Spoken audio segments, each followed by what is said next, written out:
नमस्कार दोस्तों, आपका हमारे YouTube चैनल सनातन त्योहार में स्वागत है। आज हम आपको भारतवर्ष की 5 ऐसी नारी के बारे में बताएंगे जो नारी होकर भी कन्याएं थी। अगर हमारा यह वीडियो पसंद आए तो कमेंट बॉक्स में कमेंट करके जरूर बताएं। साथ ही आप हमारे चैनल पर नए हैं तो सब्सक्राइब कीजिए और बेल आइकन पर क्लिक जरूर कीजिए, जिससे हमारी वीडियो के नोटिफिकेशन आपको मिलती रहे। प्रिय भाइयों और बहनों, हम आपको ऐसी महान 5 नारी के बारे में जानकारी दे रहे हैं जिन्हें 5 कन्याएं कहा जाता था। भारतवर्ष में अहिल्या महारानी, मंदोदरी महारानी, महारानी तारा, महारानी कुंती तथा महारानी द्रौपदी ये 5 कन्याएं हैं। इन 5 कन्याओं का प्रातः स्मरण करने से सब पाप नष्ट हो जाते हैं। यह विख्यात है कि जब इनके पति परम धाम गए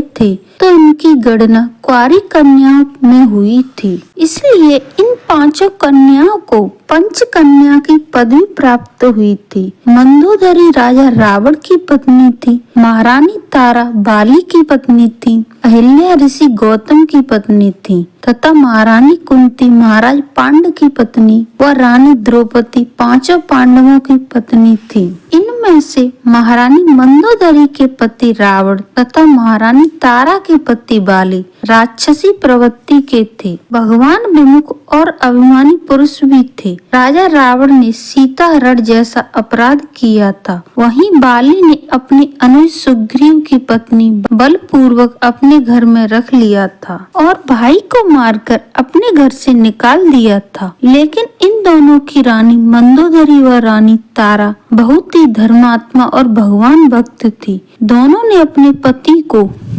सही मार्ग पर चलने के लिए बार बार समझाने की कोशिश की, लेकिन वे उन्हें सही मार्ग पर नहीं लौटा सकी। फिर उन्होंने अपने पति से हार मान ली। तारा और मंदोदरी की भगवान के प्रति अपार भक्ति देख बाली और रावण की मृत्यु के बाद राज्याभिषेक के समय महाराज रामचंद्र जी ने तारा को महाराज सुग्रीव की पटरानी बनाया तथा मंदोदरी को विभीषण की पटरानी बनाकर दोनों को राजगद्दी पर बैठाया। विभीषण और सुग्रीव में पूर्ण वैराग्य उत्पन्न हो गया था और इन्होंने अपनी सभी इच्छाओं को त्याग कर अपना मन श्री भगवान के चरणों में लगा दिया था। सुग्रीव और विभीषण दोनों भगवान राम के परम भक्त थे। उन्होंने तो अपने प्रभु श्री राम की आज्ञा का पालन कर तारा और मंदोदरी को पटरानी के रूप में स्वीकार किया था। तारा, मंदोदरी, महारानी कुंती, अहिल्या तथा द्रौपदी ये 5 कन्याएं हैं। इनके नामों का प्रातः स्मरण करने से मनुष्य के सारे पाप नष्ट हो जाते हैं।